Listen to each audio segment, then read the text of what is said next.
നസ്കർ V D Satheesan സർക്കാരിനെതിരെയുള്ള ആരോപണങ്ങളിൽ പ്രധാനപ്പെട്ടത് ഭരണം മാറി ഇത്ര കാലമായിട്ടും പിണറായിയുടെ അവശിഷ്ടങ്ങൾ അവർ പേറിക്കൊണ്ട് നടക്കുന്നുവെന്നാണ്. ചീഫ് സെക്രട്ടറി അടക്കമുള്ള പല ഉന്നത ഉദ്യോഗസ്ഥരും പിണറായിയുടെ മനസാക്ഷി സൂക്ഷിപ്പുകാരും മൂന്നാം പിണറായി ഭരണത്തിന് വേണ്ടി ചരട് വലിച്ചവരുമാണ്. മേലത്തട്ടിൽ ചില പരിഷ്കാരങ്ങളൊക്കെ വരുത്തി പി വിജയനെ പോലുള്ള നല്ല ഉദ്യോഗസ്ഥന്മാരെ ക്രമസമാധാന ചുമതലയിലേക്ക് കൊണ്ടുവന്നുവെങ്കിലും ഇന്നേ വരെ പോലീസിൻ്റെ താഴത്തെ തട്ടിൽ ഒരു പരിഷ്കരണവും സംഭവിച്ചിട്ടില്ല. ഇപ്പോഴും പഴയ SHOമാരും പഴയ DYSPമാരും തുടരുന്നു.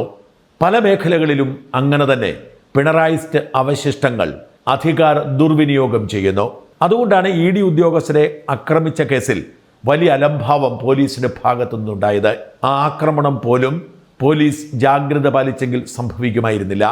ഇപ്പോഴും CPMകാരായ പ്രോസിക്യൂട്ടർമാർ CPM ഗുണ്ടകളെ സംരക്ഷിക്കുകയാണ് എല്ലായിടത്തും. ED ആക്രമിച്ച കേസിൽ ഒരു ഗുണ്ടയ്ക്ക് ജാമ്യം ലഭിച്ചു. വി ഡി സതീശൻ സർക്കാർ ആവേശത്തോടെ ഏറ്റെടുത്ത ആലപ്പുഴയിലെ രക്ഷാപ്രവർത്തന കേസിൽ ഇര ഇപ്പോഴത്തെ ഒരു UDF MLA ആയിട്ട് കൂടി പ്രതികൾ രക്ഷപ്പെടുന്ന സാഹചര്യം പ്രോസിക്യൂഷൻ ഒരുക്കി കൊടുത്തു. ഇങ്ങനെ പല വീഴ്ചകൾ പോലീസിന്റെ ഭാഗത്തു നിന്നും സർക്കാർ ഉദ്യോഗസ്ഥന്മാരുടെ ഭാഗത്തും തുടരുമ്പോഴും ഇതിനൊരു അപവാദമായി മാറുന്നത് മന്ത്രി K മുരളീധരനും അദ്ദേഹത്തിൻ്റെ ഓഫീസുമാണ്. മന്ത്രി മുരളീധരൻ ആദ്യം മുതൽ തന്നെ വലിയ ഉടച്ചുവാർക്കലുകൾ നടത്തിക്കൊണ്ടിരിക്കുന്നു. ആരോഗ്യമേഖല അടിമുടി തകർന്നു കിടക്കുന്നതിനാൽ ആരോഗ്യമേഖലയിലെ അവശിഷ്ടങ്ങൾ ഇല്ലാതാക്കാൻ നീക്കങ്ങൾ ശക്തമാക്കിയിരിക്കുകയാണ്. തിരുവനന്തപുരം മെഡിക്കൽ കോളേജിൽ ക്യൂ സിസ്റ്റത്തിൽ അഴിച്ചുപണി നടത്തി തുടങ്ങിയ മാറ്റം മറ്റ് മെഡിക്കൽ കോളേജുകളിലേക്കും സർക്കാർ ആശുപത്രികളിലേക്കും കൊണ്ടുവരുന്നതിൻ്റെ വിശദാംശങ്ങൾ ഇതിനു മുമ്പ് ഞാൻ വീഡിയോയിലൂടെ പറഞ്ഞിരുന്നു. KJ റീന എന്ന ആരോഗ്യവകുപ്പ് ഡയറക്ടറെ ഒരു ദയയുമില്ലാതെ ഒരു ലബോറട്ടറിയുടെ ഡയറക്ടറായി മാറ്റി. നോക്കൂ, പിണറായി ഭരണകാലത്ത് കേരളത്തിൽ ആരോഗ്യവകുപ്പിനെ അടക്കി ഭരിച്ചിരുന്ന ആളാണ് ഈ KJ റീന. അഹങ്കാരത്തിൻ്റെ മൂർത്തിഭാവമായി നിറഞ്ഞാടിയ ഉദ്യോഗസ്ഥ. ആരെയും കൂസലില്ല, മന്ത്രിമാരെ പോലും.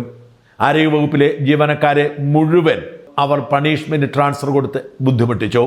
അവർ സർക്കാരിനെ വെല്ലുവിളിച്ചുകൊണ്ട് മാധ്യമങ്ങളോട് സംസാരിക്കുകയും സർക്കാർ തീരുമാനം അംഗീകരിക്കാൻ വിസമ്മതിക്കുകയും ചെയ്തു. കേരള അഡ്മിനിസ്ട്രേറ്റീവ് ട്രിബ്യൂണലിൽ അവർ പോയി സർക്കാരിന്റെ ഉത്തരവിന് സ്റ്റേ വാങ്ങി മാധ്യമങ്ങളുടെ പിന്തുണയോടെ ആരോഗ്യമന്ത്രിയെ വേട്ടയാടാൻ ഇറങ്ങി. ഉടനടി ഹൈക്കോടതിയിൽ അപ്പീൽ പോകുന്നു. അപ്പീൽ കോടതി മാറ്റിവെച്ചപ്പോൾ പറ്റില്ല, ഇപ്പോൾ തന്നെ വേണമെന്ന് പറഞ്ഞ് സാക്ഷാൽ AG തന്നെ പ്രത്യക്ഷപ്പെടുന്നു. AG ഈ കേസിൽ ഗൗരവമായി ഇടപെടൽ നടത്തി കാറ്റിന്റെ തീരുമാനം റദ്ദു ചെയ്യുന്നു. അങ്ങനെ മനസ്സോടെ നിയമത്തെ വെല്ലുവിളിച്ച് മുമ്പോട്ട് പോകാൻ ശ്രമിച്ച റീനയ്ക്ക് ഒരു ലബോറട്ടറി ഡയറക്ടറായി ഒതുങ്ങേണ്ടി വരുന്നു. ഇതൊക്കെ ആരോഗ്യവകുപ്പിൽ മാത്രം സംഭവിക്കുന്ന കാര്യമാണ്. ഇതിനൊക്കെ തുടർച്ചയായി ആരോഗ്യവകുപ്പിലെ മേലുദ്യോഗസ്ഥന്മാരെ മുഴുവൻ അഴിച്ചുപണത് CPMന് വേണ്ടി വിടുപണി ചെയ്ത പലരെയും രായ്ക്ക് രാമാനം നാട് കടത്തിയിട്ടുണ്ട്. അതിന് ഏറ്റവും വലിയ ഉദാഹരണം ഡോക്ടർ വിവേക് കുമാർ എന്ന തിരുവനന്തപുരത്തെ നിറഞ്ഞാടി നിന്ന പിണറായി സർക്കാരിന്റെ എല്ലാ ഇഷ്ടങ്ങൾക്കും വേണ്ടി മറ്റുള്ളവരെ ഉപദ്രവിച്ചിരുന്ന ഒരാളുടെ ഗതികേടാണ്. ആദ്യം ഈ സർക്കാർ എടുത്ത നിലപാട് ഒരു പോസ്റ്റിലും ഒഴിവുണ്ടാകരുതെന്നാണ്. പിണറായി സർക്കാരിന്റെ കാലത്ത് മിക്ക പോസ്റ്റുകളിലും ഒഴിവായിരുന്നു. കാരണം പാർട്ടിക്ക് വേണ്ടപ്പെട്ടവരെ കിട്ടാതെ ഈ ഒഴിവ് നികത്താൻ അവർക്ക് പറ്റുമായിരുന്നില്ല. അങ്ങനെ 5 DMO പോസ്റ്റുകൾ ഒഴിഞ്ഞു കിടന്നു. ഓർക്കണം, നാട് നീളെ പകർച്ചവ്യാധി പരക്കുമ്പോൾ ഡിസ്ട്രിക്ട് മെഡിക്കൽ ഓഫീസറുടെ തസ്തിക ഒഴിഞ്ഞു കിടക്കുകയാണ്. സർക്കാരിന് വേണ്ടപ്പെട്ടവരെല്ലാം തിരുവനന്തപുരത്താണ്. ആരോഗ്യ ഡയറക്ടറേറ്റിനെ കേന്ദ്രീകരിച്ചുകൊണ്ട് പ്രധാനപ്പെട്ട പദവികളിൽ ഇരിക്കുകയാണ്. അപ്പൊ സീനിയേഴ്സിനെ DMO പദവിയിലേക്ക് പോകാൻ താല്പര്യമില്ല. അത്തരമൊരു സാഹചര്യത്തിൽ 5 DMOമാരുടെ പോസ്റ്റ് ഒഴിഞ്ഞു കിടന്നിരുന്നു. 5ഇടത്തും ഇന്നലെ നിയമനം നടത്തി. കണ്ണൂർ, കാസർഗോഡ്, കോഴിക്കോട്, മലപ്പുറം, ഇടുക്കി എന്നീ 5 DMOമാരുടെ പോസ്റ്റാണ് ഫില്ല് ചെയ്തത്. ഇതോടെ 14 ജില്ലകൾക്കും ഡിസ്ട്രിക്ട് മെഡിക്കൽ ഓഫീസറായി. പിണറായി സർക്കാരിന്റെ കാലത്തെ 14 ജില്ലകൾക്കും DMOമാർ ഉള്ള കാലം പോലും ആർക്കും ഓർമ്മയില്ല.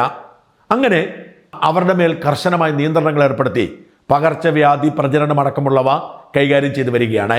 ഏറ്റവും രസകരമായ കാര്യം ഈ ഡെപ്യൂട്ടി ഡയറക്ടർ ഡോക്ടർ വിവേക് കുമാറിനെ കണ്ണൂർ DMOയായി മാറ്റിയെന്നതാണ്. ആദ്യം ഈ സ്ഥലം മാറ്റ ഉത്തരവ് പുറത്തു വരുമ്പോൾ ഡോക്ടർ വിവേക് കുമാർ തിരുവനന്തപുരത്ത് തന്നെ ഡെപ്യൂട്ടി ഡയറക്ടറായി നിലനിർത്തിക്കൊണ്ടായിരുന്നു പോസ്റ്റ് വന്നത്. ആ ഉത്തരവ് വന്ന അന്ന് ആരോഗ്യ മേഖലയെക്കുറിച്ച് വിവരമറിയാവുന്ന ഒരാൾ എനിക്കയച്ച ഒരു സന്ദേശം കേൾക്കുക. ഈ ഡെപ്യൂട്ടി ഡയറക്ടറായിട്ട് ഇപ്പം ഈ വട്ടം വരച്ചിരിക്കുന്നതിനകത്ത് ഇത് കിട്ടിയ ഒരു ഡോക്ടർ വിവേക് കുമാർ ഉണ്ട്. വിവേക് കുമാർ എന്ന് പറഞ്ഞ അയാള് മറ്റേ DHS ആയിട്ട് വലിയ അടുപ്പവും, പിന്നെ അത് മാത്രമല്ല അങ്ങനെ തിരുവനന്തപുരത്ത് എത്താൻ പറ്റിയ ആളല്ല. അകത്തിരുന്ന് പണിയുന്ന ആളാണ്. പൊതുവെ ഗവൺമെന്റിനെതിരായിട്ട് പണിയുന്ന ഒരാളാണ്. പുള്ളിയെ ഇവിടെ നേരത്തെ എറണാകുളത്ത് ഇരുന്നിരുന്ന, അതുകൊണ്ട് അയാൾ സ്നേഹിച്ചുകൊണ്ട് ചിരിച്ച് പണിയുന്ന ഒരാളാണ്. അപ്പൊ അയാള് ഇപ്പം ഇന്റലിജൻസിലായിരുന്നു. അയാളായിരുന്നു മറ്റേ ഇവരുടെ ഇതെല്ലാം പൂഴ്ത്തി വെക്കുന്നൊക്കെ ചെയ്തുകൊണ്ടിരുന്നത് നേരത്തെ ഡോക്ടർ റീനയുടെ. അപ്പം ഇയാളെ കണ്ണൂരോ പോസത്തോ കോഴിക്കോടോ വല്ലതും തട്ടുന്നതായിരിക്കും നല്ലത്. എന്നേക്കും അയാൾ തിരുവനന്തപുരത്ത് നിന്ന് പോകുന്നത് നല്ലത്. ഡോക്ടർമാർക്ക് വലിയ ഉപദ്രവകാരി അയാൾ. വലിയ ചിരിച്ചും ഇതൊക്കെ വർത്താനമൊക്കെ പറയും, പക്ഷെ അവിടെ പോയിട്ട് ഇത് ചെയ്യും. പ്രത്യേകിച്ച് ഓവർ ക്വാളിഫിക്കേഷൻ ഒന്നുമില്ല. MBBS കണ്ട് കഴിഞ്ഞിട്ട് ഇങ്ങനെ ഏട് മൂക്കുന്ന പോലെ അങ്ങ് വെറുതെ ഇരുന്ന് മൂത്ത് ഉള്ള ഒരാളാണ്. പറ്റുവാണെങ്കിൽ കണ്ണൂരോ കാസർഗോഡോ കോഴിക്കോടോ കണ്ട് ഡെപ്യൂട്ടി ഡയറക്ടറെ വേക്കൻസി ഉണ്ട്, അങ്ങോട്ട് ഇട്ടാൽ മതി. പുള്ളിയൊരു പ്രത്യേക ടൈപ്പാണ്. തൊട്ടു പിന്നാലെ അദ്ദേഹം എനിക്ക് അയച്ചു, വേണ്ട, അവിടെ ചെന്ന് ഇരിപ്പുറപ്പിക്കുന്നതിന് മുൻപ് തന്നെ അടുത്ത ഉത്തരവിറങ്ങിയിരിക്കുന്നു. കൃത്യമായി ആരോ സർക്കാരിന് ഫീഡ്ബാക്ക് കൊടുക്കുന്നുണ്ട്, കുഴപ്പക്കാരെയെല്ലാം ചാടിച്ചിരിക്കുന്നു എന്ന് പറഞ്ഞേ. സാധ്യത ഓൾറെഡി അയാളെ കോഴിക്കോടോ കണ്ണൂരോ കണ്ട് തട്ടിയെന്ന് തോന്നുന്നു. അപ്പം നമ്മളെപ്പോലെ തന്നെ ഗവൺമെന്റ് തന്നെ അനുകൂലമായിട്ട് കുറെ പേര് വർക്ക് ചെയ്യുന്നുണ്ട്. അത് ചിലപ്പം അത് നല്ലൊരു ഇത് കൊടുത്തതായിരിക്കും. കറക്റ്റ് അടിയാണ് കൊടുത്തിരിക്കുന്നത്. അത് സ്റ്റഡി ചെയ്യുന്നുണ്ടാരോ. മറ്റൊരു ഉദ്യോഗസ്ഥൻ വേറൊരു ഉദ്യോഗസ്ഥന് പറഞ്ഞ വോയിസ് ക്ലിപ്പിൽ പറയുന്നത് അടിപൊളിയാണല്ലോ, എല്ലാ കാര്യങ്ങളും ഇവർക്കറിയാമല്ലോ എന്നാണ്. ഗവൺമെന്റ് ഒരു സൈഡിൽ നല്ല തൂത്ത് തുടച്ച് വൃത്തിയായിക്കൊണ്ടിരിക്കുകയാണല്ലോ. ഇച്ചിരി സമയം കൊണ്ട് പിടിക്കും. പണ്ട് വെച്ചവരൊക്കെ അല്ല, മുരളീധരൻ പറഞ്ഞല്ലോ, എല്ലാവരെയും മാറ്റവും കാര്യങ്ങളൊന്നും അല്ല. സിസ്റ്റമായിട്ട് സഹകരിച്ച് പോകുന്നവരെ അവര് അതുപോലെ മെയിൻറ്റെയിൻ ചെയ്യും. അല്ലാത്തവരെല്ലാം തൂത്ത് തുടച്ച് വൃത്തിയാക്കി വല്ല കാസർഗോഡോ കാഞ്ഞങ്ങാടോ കണ്ണൂരോ വയനാടോ വെടിയടിക്കലൊക്കെ തട്ടിക്കളയണം. എല്ലാ അഴുക്കിനെയും കറക്റ്റായിട്ട് തോണ്ടിപ്പിടിച്ച് വെളി കളയുന്നുണ്ടല്ലോ. വളരെ നന്നായി. ഇത് നല്ലൊരു മൂവ് ആട്ടോ. ശരിക്കും ശുദ്ധീകരണം എന്ന് പറഞ്ഞാൽ ഇത് ഇവിടുന്ന് തുടങ്ങട്ടെ. സത്യം പറഞ്ഞ് ഇങ്ങനൊരു അഴിച്ചുപണി ഇതായിരുന്നു ആരോഗ്യ വകുപ്പിലെ നല്ലവരായ ഉദ്യോഗസ്ഥർ ആഗ്രഹിച്ചിരുന്നത്. ഈ അഴിച്ചുപണി രാഷ്ട്രീയം മാത്രമല്ല, ആരോഗ്യ വകുപ്പിനെ മെച്ചപ്പെടുത്തിയെടുക്കുന്ന ലക്ഷ്യമാണ്. രാഷ്ട്രീയം നോക്കിയല്ല, ഇത് മുഴുവൻ ഉത്തരവാദിത്തമുള്ള ഉദ്യോഗസ്ഥരെ, മര്യാദയ്ക്ക് പണിയെടുക്കുന്ന ഉദ്യോഗസ്ഥരെ, അവരെ കൃത്യമായ സ്ഥാനത്തെത്തിക്കുക, അവരെ കൊണ്ട് പണിയെടുപ്പിച്ച് ആരോഗ്യ മേഖല ശുദ്ധീകരിക്കുക എന്നതാണ്. ഇങ്ങനെ ആരോഗ്യ മേഖലയെ ശുദ്ധീകരിച്ച് ശരിയാക്കിയെടുക്കാൻ മുരളീധരൻ നടത്തുന്ന നീക്കങ്ങൾ ശക്തമാണ്. വേറെയും ഒരുപാട് കാര്യങ്ങൾ ചെയ്തു തീർക്കാനുണ്ട് എന്ന് മന്ത്രി കൃത്യമായി തൻ്റെ സഹപ്രവർത്തകരോട് പറയുന്നു. അതിലേറ്റവും പ്രധാനപ്പെട്ടത് സംസ്ഥാന സർക്കാരിൻ്റെ ഉത്തരവ് പ്രകാരം ആരോഗ്യ മേഖലയിലെ ഉദ്യോഗസ്ഥരെ രണ്ടായി തിരിച്ചിരുന്നു. അഡ്മിനിസ്ട്രേറ്റീവ് കേഡറും സ്പെഷ്യലിസ്റ്റ് കേഡറും. സ്പെഷ്യലിസ്റ്റ് കേഡർ എന്ന് പറയുന്നത് അല്പം കൂടുതൽ ശമ്പളം കൂടുതലുള്ള സ്പെഷ്യലിസ്റ്റ് കെയർ കൊടുക്കാൻ കഴിയുന്നവരുടെ കേഡറാണ്. എന്ന് വെച്ചാൽ സ്പെഷ്യലിസ്റ്റ് ഡോക്ടർമാർ, അതായത് ഉന്നത വിദ്യാഭ്യാസമുള്ള വലിയ അറിയപ്പെടുന്ന വിദഗ്ധരായ പല ഡോക്ടർമാരും അഡ്മിനിസ്ട്രേറ്റീവ് കേഡറിൽ പോയിരുന്ന് ഇത് നശിപ്പിക്കാൻ, അവരുടെ പ്രതിഭ നശിപ്പിക്കുന്നു. അവർ അധികാരം കൂടുതലുള്ളത് കൊണ്ട് അത് കൈവച്ചിരിക്കുന്നു. അതുകൊണ്ട് അഡ്മിനിസ്ട്രേറ്റീവ് കേഡറും സ്പെഷ്യൽ കേഡറുമായി തിരിച്ചിട്ട് സ്പെഷ്യൽ കേഡറിന് കൂടുതൽ ശമ്പളം കൊടുത്തിട്ട് അവർ അവിടെ തന്നെ ജോലി ചെയ്യുന്ന അഡ്മിനിസ്ട്രേറ്റീവ് കേഡറിലേക്ക് പോകരുതേ എന്ന് നിയമം വെക്കുകയും അഡ്മിനിസ്ട്രേറ്റീവ് കേഡറിൽ നിന്ന് ആരെങ്കിലും സ്പെഷ്യൽ കേഡറിലേക്ക് മാറുന്നുണ്ടെങ്കിൽ അവർ ആ കേഡറിൽ ഏറ്റവും ജൂനിയറായി കരുതണമെന്ന് ഉത്തരവുണ്ടാകുകയും ചെയ്തു. എന്നാൽ ഉത്തരവ് കാറ്റിപ്പറത്തിക്കൊണ്ടാണ് ഡോക്ടർ റീനയെ പോലുള്ള സ്പെഷ്യലിസ്റ്റുകൾ പോലും ഈ അഡ്മിനിസ്ട്രേറ്റീവ് കേഡറിൽ തുടർന്നത്. ലോകായുക്തയിൽ കേസുണ്ടായിരുന്നു. ലോകായുക്തയും ഉത്തരവിട്ടു ഇത് നടപ്പിലാക്കണമെന്ന്.